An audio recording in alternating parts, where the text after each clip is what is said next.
The letters have lived in a shoebox in my hall closet for 6 years now. I read them once, the week I found them, and I have not opened the box again since. I still know the exact shelf where it sits, and I could find it in the dark if I ever needed to. My name is Astrid Halvorsen. I am 37 years old, and I have spent my entire career working as a genetic counselor outside Eugene, Oregon. 6 years ago, at our mother's memorial service, my sister Liesel told a room full of relatives, plainly, that I did not get to grieve our mother, the way people who actually showed up for her did. I had lived 2 states away for most of my career by then, and Liesel had handled our mother's last years almost entirely alone. None of us knew, that day, that our mother had spent those same years writing me letters she never sent. She was explaining, in her own hand, exactly how she saw the daughter who left and the daughter who stayed. Let me take you back to where this whole thing actually started. Before I go back any further, if stories like this one genuinely matter to you, hit that like button and subscribe. It genuinely helps a small channel like mine reach the exact people who need to hear a story like this one most. And tell me in the comments, honestly, whether your own family ever measured your love by how often you showed up in person, rather than by anything you actually did from a distance. I read every single one of them, usually the same night I post a new story. All right, let's go back now to a kitchen in Eugene, where 2 sisters grew up learning 2 very different ways of being loved. Liesel is 4 years older than me, and growing up she was always the one who stayed close to home. She went to community college 20 minutes from our parents' house, and she married her high school boyfriend Owen the year after. She settled into a life that orbited our mother's kitchen, the way mine never did. I left for college across the country at 18, chasing a program in genetics that did not exist anywhere near Oregon, and I did not come home more than twice a year after that. We loved each other in the specific way sisters do, when one of you stays and the other one goes. For a long time, that difference did not feel like a wound at all, just a shape our family had settled into, quietly, without anyone deciding it on purpose. I remember a particular Thanksgiving, when I was maybe 23, home for 4 days between semesters. It tells you almost everything about how our house actually worked. Liesel had spent the entire week before helping our mother brine a turkey and set the table exactly the way our mother liked it. I had flown in the night before with a bag of expensive coffee as my only contribution. Our mother thanked us both, warmly, but I noticed, even then, the specific way she lingered on Liesel's name a beat longer. It was the way you thank the person who actually did the work, rather than the person who simply showed up to enjoy it. I remember another moment from that same visit, smaller, easy to miss if you were not looking for it. Our mother asked me, quietly in the kitchen while Liesel was upstairs, whether graduate school felt as lonely as it sounded on our phone calls. I told her, honestly, that it did, some weeks more than others, and she nodded, and told me she thought about that loneliness often, more than I probably realized. I did not understand, at 23, why she wanted to know that specific thing, rather than simply thanking me again for the coffee. I understand it much better now. I chose genetic counseling for reasons that had almost nothing to do with my family, though I have wondered, over the years, whether the choice was not entirely separate from it either. I liked the specific comfort of explaining something frightening in plain, careful language. I liked watching a person's shoulders drop slightly, once they understood a risk clearly enough to actually plan around it. My professors used to say the job required equal parts precision and gentleness. And I remember thinking, the first time I heard that phrase, that it described our mother's own house fairly well, just distributed unevenly between her two daughters. I did not resent that moment, not exactly, not at the time. I understood, on some level, that presence and effort were not quite the same thing, and that Liesel had earned something I had not. What I did not understand yet, and would not understand for another decade, was that our mother had her own private accounting of both of us, running the entire time. It had almost nothing to do with who did the brining, and almost everything to do with who she believed actually knew her.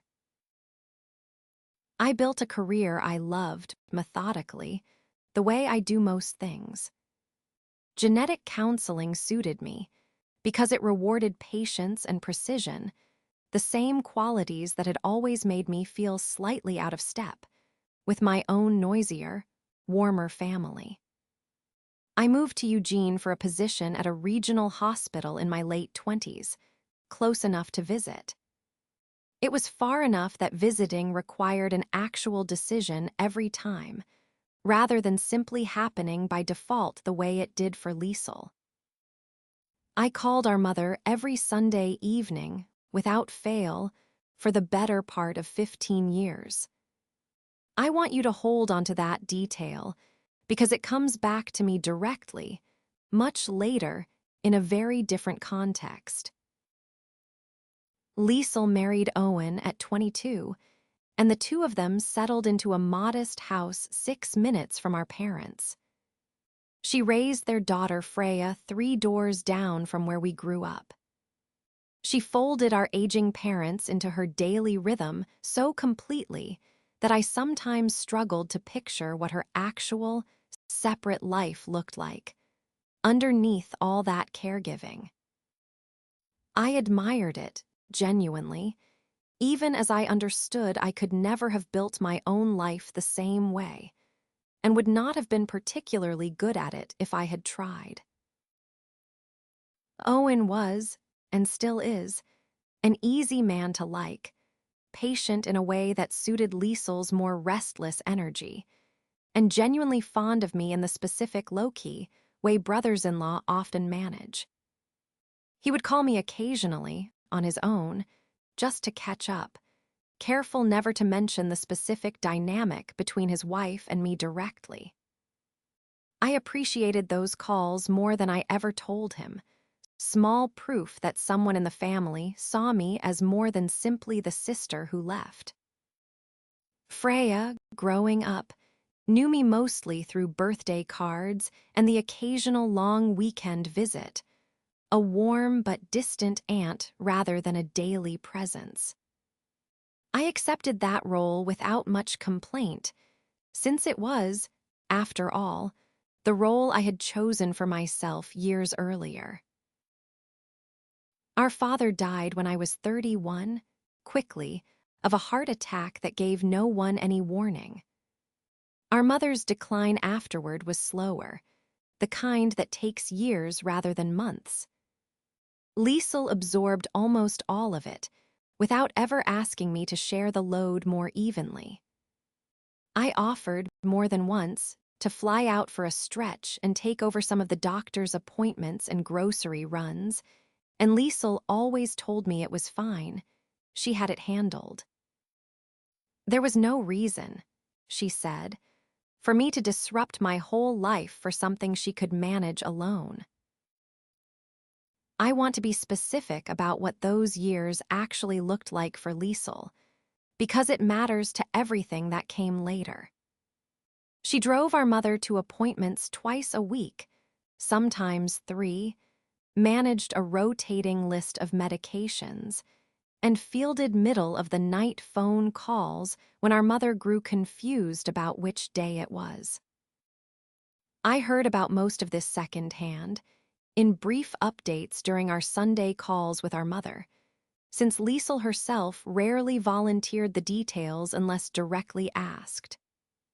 When I did ask, she answered plainly, without complaint, in the tone of someone reciting a schedule rather than describing a burden, and I remember thinking, more than once, that the plainness itself was its own kind of exhaustion. I sent money during those years, regularly, toward a part-time aide, who came twice a week to give Liesel a break.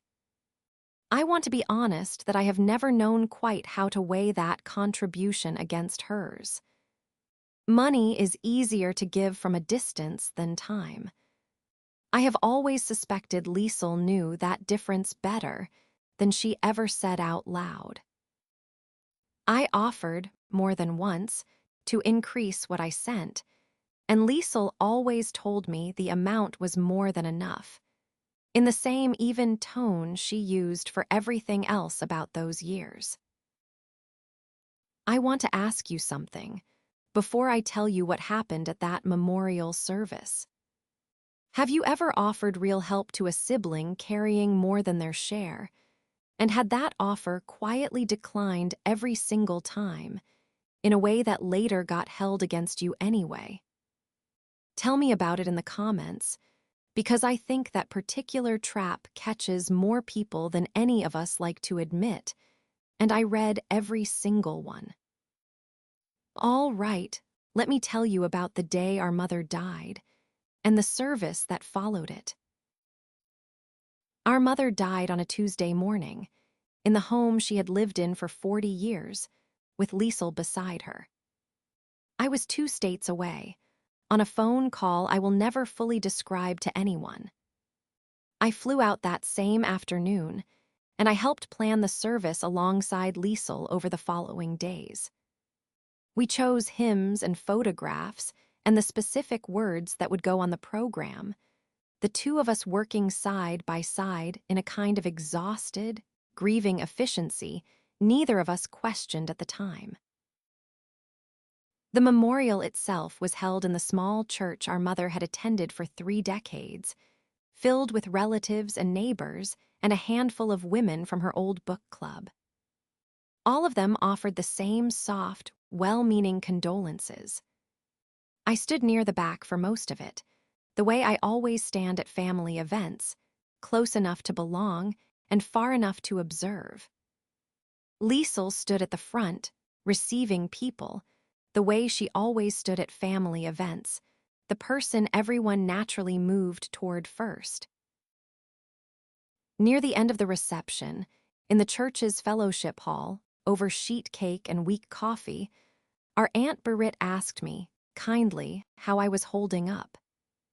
She mentioned how close our mother and I had always been on the phone. Liesel, standing nearby, said, not unkindly exactly, but not gently either, that she did not think I got to claim being close, not really, not compared to what she had actually done these last few years. She said I did not get to grieve our mother, the way people who showed up for her did, and that some of us had simply loved her more visibly, in ways that actually cost something. I did not argue with her, not that afternoon, standing in a fellowship hall 3 hours after burying our mother. I remember the specific silence that followed, Berit's hand still resting on my arm, a few other relatives suddenly very interested in their coffee cups. I told Liesel, quietly, that I understood she had carried more of the daily weight, and that I was grateful for it, genuinely. I did not say the rest of what I felt. Showing up in person and knowing someone were not always the same thing, and I had spent 15 years of Sunday phone calls believing they counted for something. Our Aunt Berit found me later that evening, back at Liesel's house, and told me gently that she thought Liesel had spoken out of exhaustion rather than genuine belief. I told her I appreciated the thought, though I was not entirely sure I agreed with it. Berit had known our mother since childhood, and she mentioned, almost in passing, that our mother used to talk about my Sunday calls sometimes, at her own kitchen table, in a tone Berit described as unmistakably proud. I held onto that small detail for years afterward, without ever quite trusting it enough to bring it up to Liesel directly.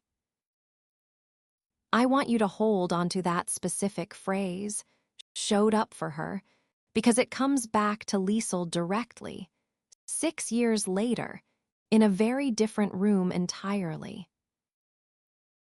I drove back to my rental car that evening with my hands actually shaking slightly on the wheel. It was a reaction I do not remember having at any other point in my adult life. I did not cry, not exactly, though I came close twice on the drive back to the airport hotel. I told myself, in the days that followed, that grief makes people say things they do not fully mean. I told myself I should extend Liesel the same grace I would want extended to me if our positions were reversed. I believed that explanation for years, honestly, even as the specific words she had chosen kept resurfacing at odd moments, usually late at night, usually when I was tired enough that my guard had genuinely dropped. I want to ask you something before I tell you what happened over the years that followed. Have you ever been told, by someone you loved, that your version of caring for a person simply did not count? Tell me about it in the comments, because I think that particular wound sits somewhere most people never fully examine, and I read every single one. All right, let me tell you what actually happened over the 6 years after that.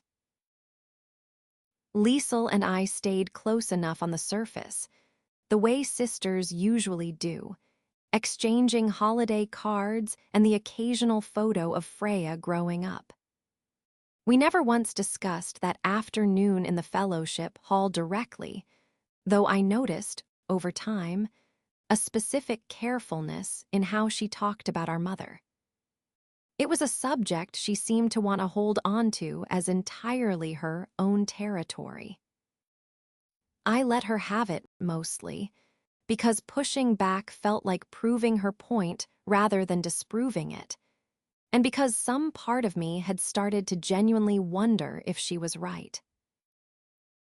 I threw myself into work during those years, the way I have always processed things, that I do not know how to say out loud.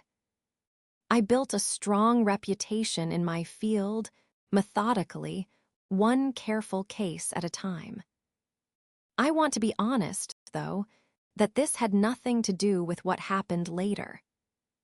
I mention it only because it is true, and because I do not want you to think I disappeared entirely into grief. I built a full life in Eugene, a good one, even while that fellowship hall afternoon sat quietly underneath most of it, unresolved. I joined a hiking group during those years, mostly for the company. I made 2 close friends there, Priya and a quieter woman named Colleen, who both knew the general shape of my family without ever hearing the specific words Liesel had said. We hiked most Saturdays, weather permitting, and I found something steadying in the specific rhythm of it, the same trail most weeks, the same easy conversation, nothing that required me to explain myself the way family gatherings always seemed to. Priya asked me once, on a longer trail near the coast, why I never brought Liesel up in more detail. I told her, honestly, that some things felt easier carried quietly than examined out loud, even with someone I trusted. I do not think I was hiding, exactly, during those years, though I understand now how close quiet and hiding can sometimes look from the outside. I kept in close touch with our mother. I built real friendships. I dated Marcus and grieved him honestly when that ended too. I simply carried one specific room in myself that stayed locked, the way Marcus had noticed. I told myself, for a long time, that everyone probably kept some version of a room like that, and that mine was not particularly unusual. I counseled a family, 4 years into that stretch, one I still think about occasionally. I want to be clear, it did not resolve anything of my own at the time. 2 adult siblings sat across from me, arguing quietly about which of them had actually cared for their late father more, one having stayed local and hands-on, the other having sent money and called weekly from across the country. I found myself, in that session, genuinely unable to referee the comparison, since both versions of care seemed real to me, simply built from different materials. I told them carefully that I did not think love was a competition with a single correct scoring system. I remember driving home afterward wondering whether I actually believed my own advice, or whether I had simply been better at giving it to strangers than at applying it to myself. I dated, during those years, a kind, steady man named Marcus for almost 3 years. I never once managed to explain to him why I flinched slightly whenever he mentioned how devoted his own sister was to their parents. He asked me once, gently, what exactly had happened at my mother's funeral that I still would not fully discuss. I told him some version of the truth, the outline without the specific words, and he held me that night without needing the rest of it explained. I think, looking back, that some part of me was testing whether love could exist without full disclosure, and Marcus, for a while, proved that it could. We ended things eventually, gently, for reasons that had little to do with Liesel or our mother. I have always wondered since whether I closed off some part of myself in that relationship without ever quite meaning to. Marcus told me, on our last night together, that he sometimes felt he was dating a very carefully edited version of me, warm in most rooms, but locked in one specific one he was never invited into. I did not disagree with him. I remember driving home that night thinking that Liesel, without ever knowing it, had shaped the exact size of the room I let people into for years afterward. I want to ask you something before I tell you about the weekend our parents' house was finally cleared. Have you ever noticed an old family wound quietly shaping a much later relationship, in a way the other person could sense, even without understanding why? Tell me about it in the comments, because I think that particular kind of leakage happens more often than any of us like to admit, and I read every single one. All right, let me tell you about the 6 years finally coming to an end. Our parents' house sat empty for those 6 years, technically owned jointly by Liesel and me, but functionally managed entirely by Liesel. She paid the property taxes and dealt with the occasional plumbing issue without ever asking me to split the burden. I offered, every year around the anniversary of our mother's death, to come out and help clear the place properly. Every year Liesel told me there was no rush. The house was fine as it was. We could deal with it eventually. I understood, looking back, that clearing that house meant something to her I had not yet understood. It was something closer to finally admitting our mother was truly gone, rather than simply postponed. I want to be honest about something else from that period, because it complicates the story I might otherwise want to tell you. There were nights I genuinely wondered whether Liesel was right, whether 15 years of Sunday phone calls really did amount to less than the daily, physical labor of caregiving she had carried alone. I called a close friend once, late on one of those nights, and I described the whole situation in careful, exhausted detail. My friend listened and told me, gently, that love measured only in proximity is a specific kind of trap. It always ends up erasing whoever built their devotion out of something less visible.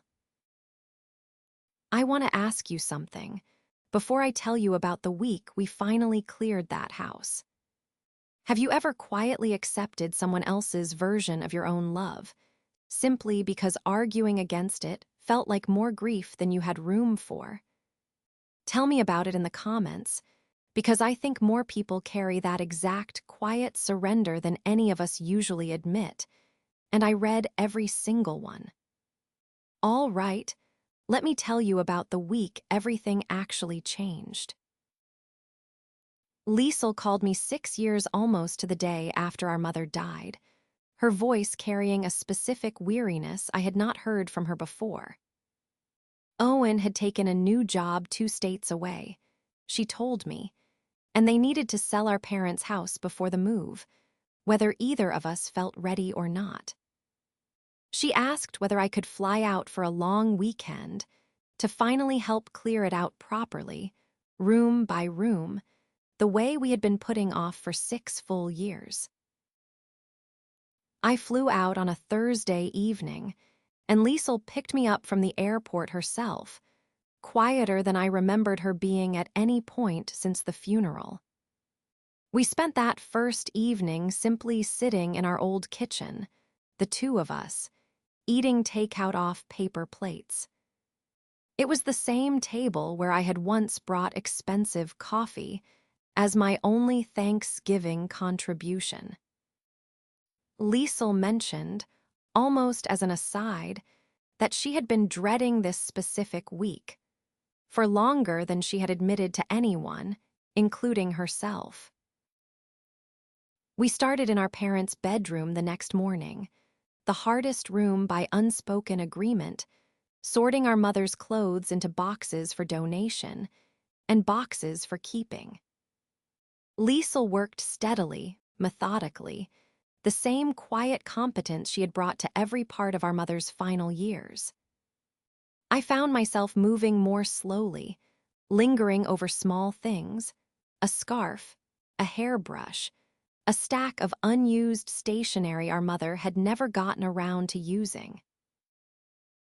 We moved to the living room after lunch, a lighter task by comparison, sorting furniture into what Liesel's new house could take and what would go to auction.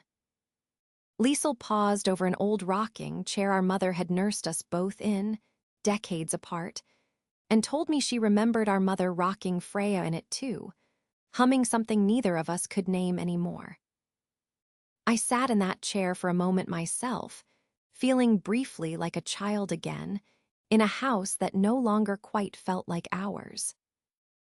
We decided, without much discussion, that the chair would go to Liesel's house rather than the auction.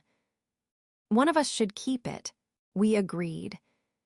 It made more sense for it to live somewhere a grandchild might still sit in it. We found the linen closet next, stacked with towels and sheets our mother had folded so precisely that neither of us wanted to be the one to disturb the arrangement first. Liesel finally reached in and pulled out a faded quilt from the bottom shelf, one our grandmother had stitched decades earlier, and she told me she remembered our mother mending a corner of it herself, one winter, by the fireplace. I did not remember that specific evening, and I felt a small, familiar pang, realizing how many ordinary moments Liesel simply had, that I did not, by virtue of proximity alone.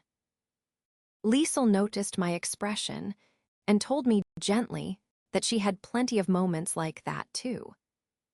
She had always assumed, she said, that I had entirely different ones of my own, from all the years I called, and she did not always ask what we discussed. That exchange stayed with me longer than almost anything else from that weekend.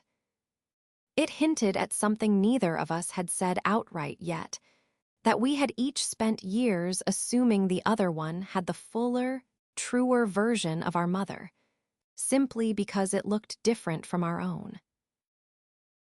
It was Liesel, not me, who found the shoebox, tucked in the back of our mother's closet behind a row of winter coats. Her handwriting was visible on a strip of masking tape across the lid.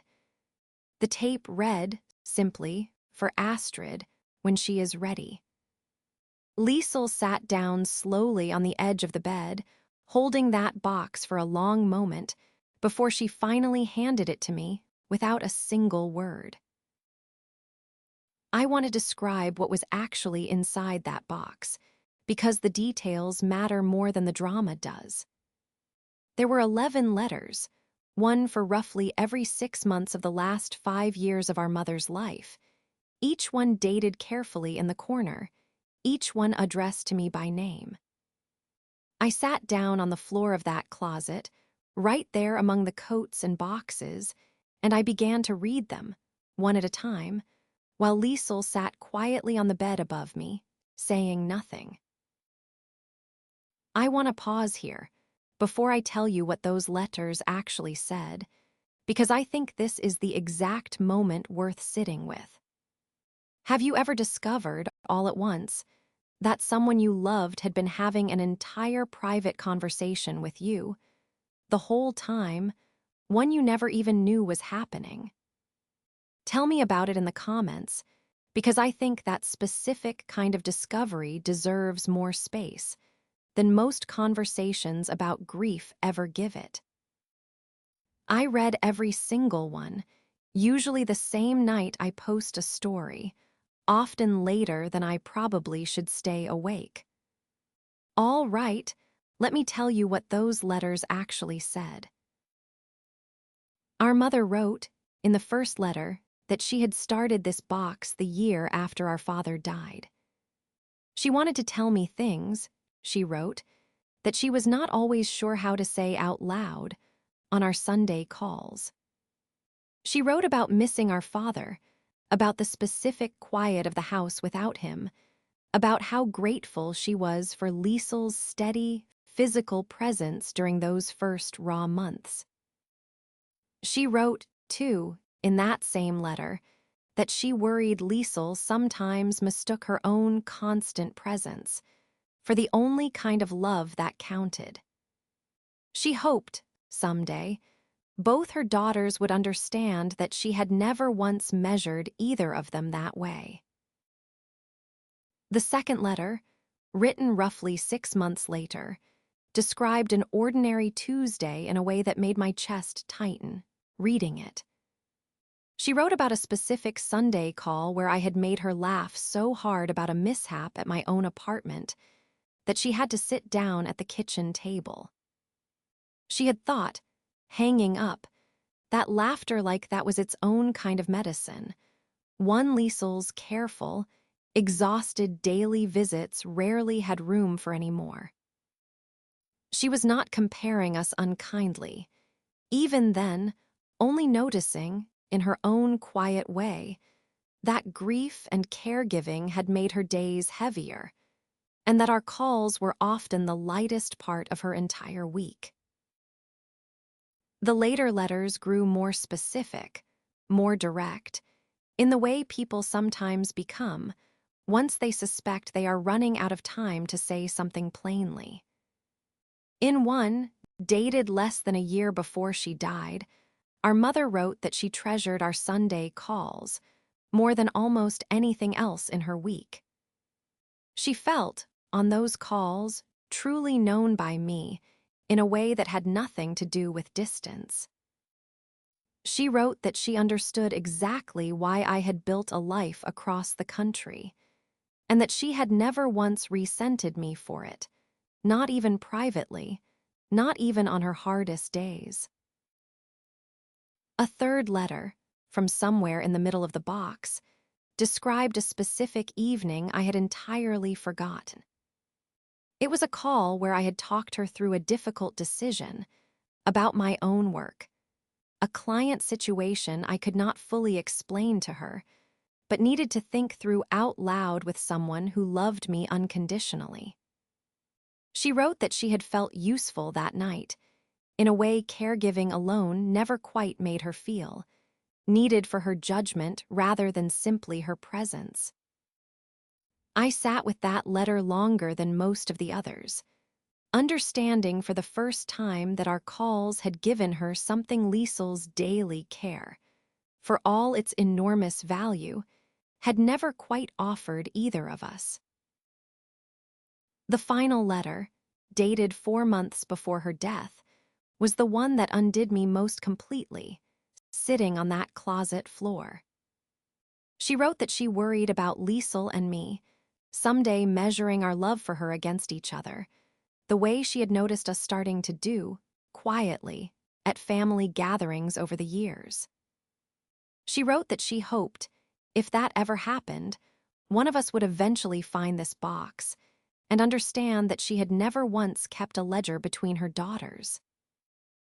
She had simply loved us differently, in the specific shape each of us actually offered her, and both shapes had been enough.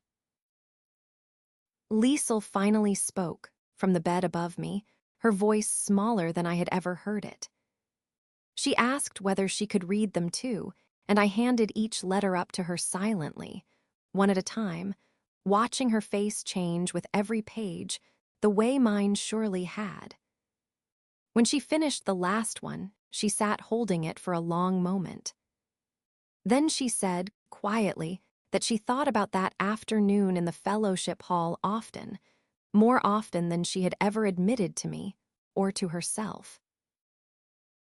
She told me she had been afraid, that whole week after the funeral. Everything she had given up to care for our mother daily would somehow not count for as much as it should, she feared, once people started comparing our different kinds of love out loud. She admitted, sitting on the edge of that bed, that she had said what she said to me that day, partly to protect herself from that exact fear, and partly because she had genuinely believed it at the time. She said she did not believe it anymore, not after reading 11 letters, that made clear our mother had never once kept the score. Liesel had spent 6 years afraid of losing. I want to be honest about what I felt, sitting on that closet floor. I did not feel triumphant, and I want to say that plainly. I know how tempting it might be to want that feeling from a moment like this one. I felt, mostly, a quiet, aching relief. It was the relief of finally understanding that I had not imagined my own place in our mother's love. It was also the harder, sadder relief of watching my sister finally set down a fear she had been carrying alone for 6 years. Here is a question I want to ask you, before I tell you what happened over the rest of that weekend. Have you ever watched someone you love finally set down a fear they had been quietly protecting themselves with for years? Tell me about it in the comments, because I think that particular kind of witnessing changes something in the person watching it too, and I read every single one. All right, let me tell you what happened over the rest of that weekend, once the letters were finally read. We did not finish clearing the house that first day, and neither of us particularly minded. We spent that evening instead sitting at the kitchen table again, this time talking honestly about the years since the funeral, the careful distance we had both maintained without ever naming it directly. Liesel told me she had avoided clearing the house for 6 years, partly because some part of her suspected our mother had left something behind she was not ready to face. She admitted, though, that she had never once imagined it would be this. I asked her, gently, what she had actually imagined, and she thought about it for a long moment before answering. She said she had half expected some old grievance of our mother's, a complaint about one of us, finally written down where the other would eventually find it. She said she had spent years quietly bracing for that exact possibility, and that some part of her relief, upon reading the letters, came from discovering our mother had left her no such weapon to find either. I told her I understood that fear better than she probably realized, since I had carried a version of it myself, worried our mother had privately agreed with everything Liesel said in that fellowship hall. Liesel asked me, in turn, whether I had ever considered writing our mother letters of my own, the way she apparently had for me. I told her I had not really, though I had kept every card our mother ever sent me, tucked into the back of a drawer in my own apartment. Liesel said she still had most of hers too, mixed in with old birthday cards and school photographs, never separated out the way our mother had separated mine. I think we both understood, sitting at that table, that we had each been keeping our own quiet archive of her love, the entire time, without ever comparing notes. I told her, in turn, about the nights I had genuinely wondered whether she was right, whether my own love had counted for less because it traveled through a phone line instead of a driveway. Liesel apologized that evening, for the first time in 6 years, for what she had said in that fellowship hall. She told me she understood now that she had needed, at the time, for her own sacrifice to feel like the only real kind. The alternative, she said, felt like admitting that 6 exhausting years might not have made her the more loved daughter after all.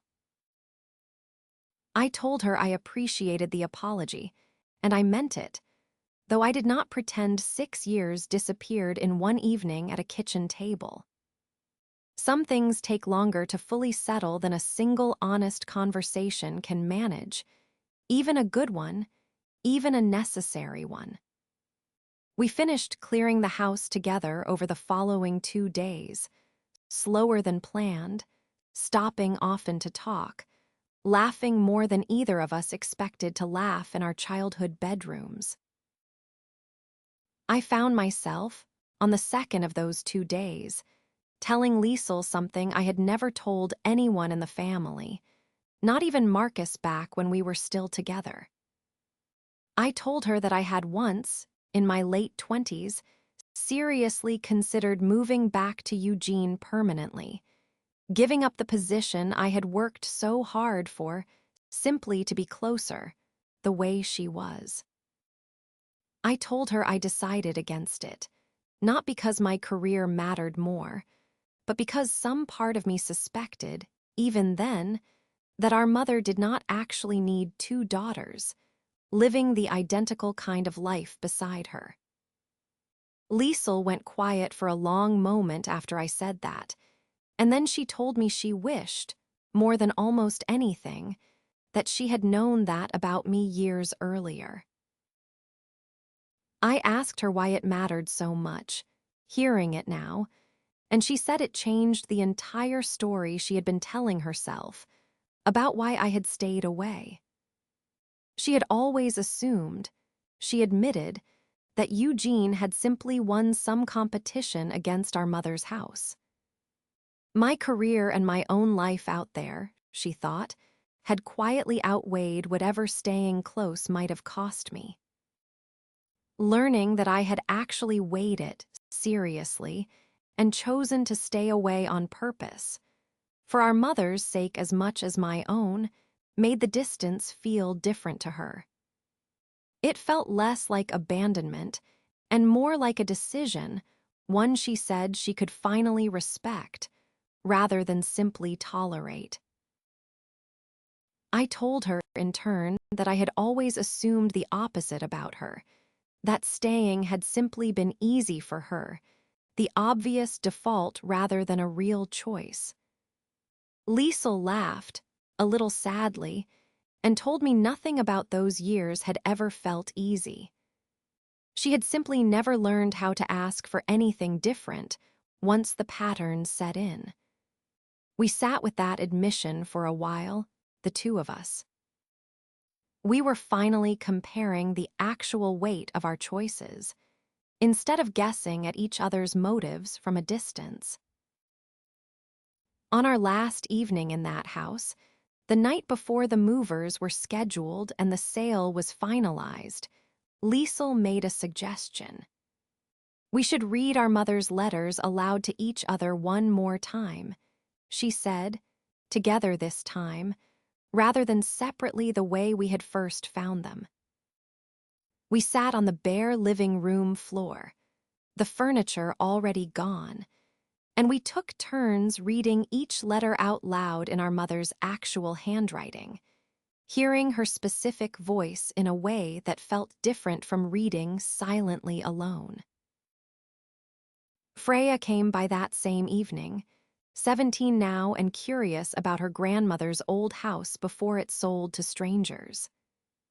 Liesel showed her the letters, all 11 of them, and told her plainly that her grandmother had loved differently than people sometimes expected, and that difference had never once meant less. I watched my sister say that to her daughter, and I understood, watching it, that something between us had genuinely, finally shifted. Freya asked, reading through the letters herself at the kitchen table, whether I had ever written our mother anything similar, and I admitted I had not in this specific form. She asked why not, in the direct way teenagers sometimes manage, without meaning any real challenge by it. I told her honestly that I had simply never thought a phone call needed a written record to be real. Freya considered that for a moment.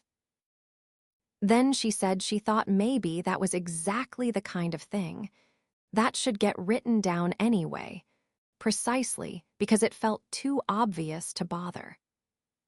I have thought about that observation often since, coming as it did from someone young enough to still say the true thing plainly, before she learns all the reasons adults usually find not to. I want to be honest that Liesel and I did not become entirely different people after that weekend. We still, occasionally, fall into old patterns, the quick assumption that presence matters more than anything else, the reflexive comparison neither of us fully outgrew. But we talk now, regularly, about our mother, in a way we could not before, without either of us needing to defend our own version of loving her. Liesel calls me most Sundays now, too, the same slot I once reserved only for our mother. I have come to treasure that call, the way I once treasured the other one. I think, sometimes, about how differently that final weekend might have gone if the movers had simply come and gone without either of us ever opening that closet at all. Liesel told me later that she had almost left that particular box unopened, planning to hand it to me sealed, without either of us reading it in that house together. I am grateful, more than I can fully explain, that some instinct in her changed her mind that morning, and that we ended up sitting on that closet floor together instead of apart. Liesel invited me to Thanksgiving that same year, the first one at her house since our mother's death. Standing in her kitchen, I noticed she had set an extra place without being asked, the way our mother once had, for anyone who might show up unannounced. Freya asked me, over dinner, to tell her more about her grandmother's letters, and Liesel let me answer without stepping in to correct or soften anything I said. I caught Liesel's eye across the table at one point, And she gave me a small, tired smile, the kind two people share after finally putting down something heavy together. I called Berit a few weeks after that Thanksgiving, mostly to thank her.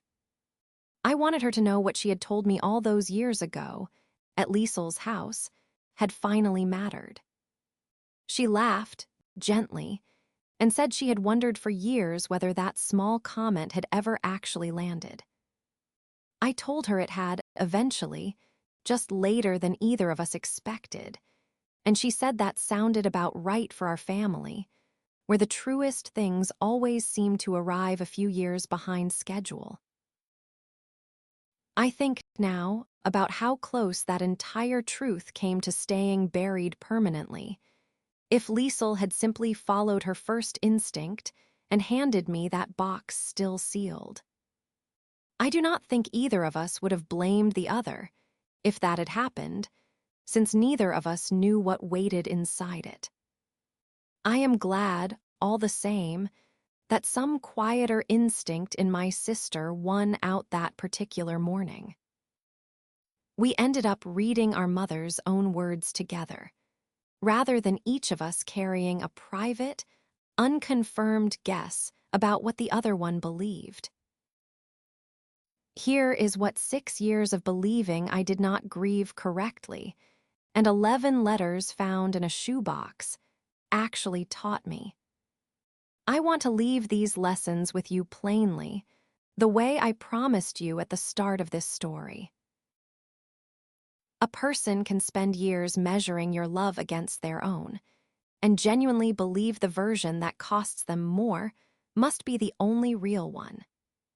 If you have ever been told your way of caring for someone did not count, know that the person you loved may have understood something entirely different than the people around you assumed. Grief can make people say things they do not fully mean, and it is possible to forgive those words without ever pretending they did not cost you something real. Presence and love are not always the same thing, and a family that quietly rewards only the visible kind of devotion will eventually leave someone feeling erased for showing their love in a quieter shape. I spent 6 years wondering whether my Sunday phone calls had mattered as much as I hoped. I do not wonder that anymore, and I am grateful, in a complicated way, that it took finding those letters to finally know for certain. Sometimes the people we love are having an entire private conversation with us that we never fully see until it is too late to answer back. Our mother's letters were not written to settle a score between her daughters. They were written, simply, because she wanted to say something plainly that our Sunday calls never quite gave her room to say out loud. I think about that difference often now, the things we save for letters instead of conversations. Being told you loved someone the wrong way is never actually the truth it sounds like. In the moment it is said. I have talked with other people since, who described nearly identical moments in their own families, one sibling's grief measured publicly against another's, and found wanting. Every single one told me the same thing, that the wound took years to fully understand, and longer still to finally set down. I think about Priya's question sometimes, the one she asked me on that coastal trail, about why I never brought Liesel up in more detail. I think I finally have a fuller answer for her now, one I did not have at the time. I was not protecting Liesel by staying quiet, and I was not entirely protecting myself either. I think I was simply waiting, without knowing I was waiting, for enough time to pass. I wanted the story told with its actual ending attached, rather than the raw, unfinished version I carried for 6 years. A sibling can genuinely believe something painful about you for years, and still, eventually, choose to see it differently once the right piece of the truth finally reaches them. Liesel did not need 6 years to disappear for her apology to matter to me. I only needed her to finally arrive, at an understanding I had been quietly waiting for the entire time. That late understanding is worth something real, even though it can never fully replace the years of doubt it cost along the way. I want to say one more thing before I close this out, because I think it matters as much as any single lesson above.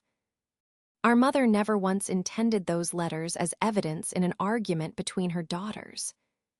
She intended them, I believe, simply as an act of love that did not require anyone else's agreement to be real.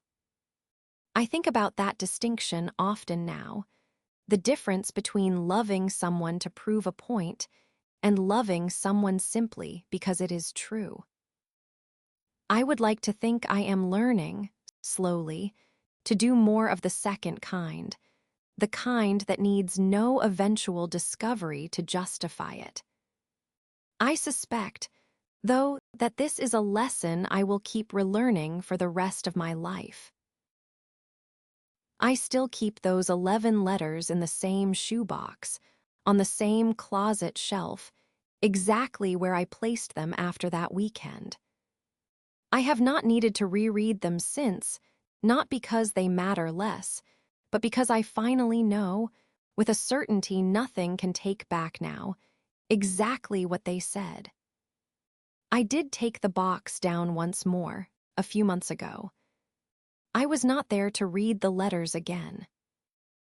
I wanted simply to add one new thing to it, a short note of my own, addressed to no one in particular, describing this exact year, and everything it finally settled between my sister and me. I do not know who will find that note someday or when. I only know I wanted, for once, to be the one who left something written down, instead of the one who always assumed a phone call was enough. It felt, sealing that box again, like the smallest, most necessary correction I had ever made. I think about Freya sometimes, and the note she suggested I should have written years earlier. I have started, since that Thanksgiving, writing down small things, ordinary Sunday moments, in a plain notebook I keep beside my bed. It is not for anyone specific to find someday. I simply no longer want to assume a phone call is the only proof a feeling needs.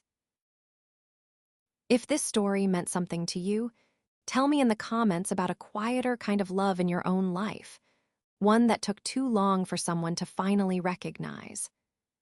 I read every single one, and I answer as many as I can between cases at work, usually in the evening, with that same closet shelf visible from where I sit. Subscribe if you want another true story like this one. It starts with a woman finding a lease she never signed.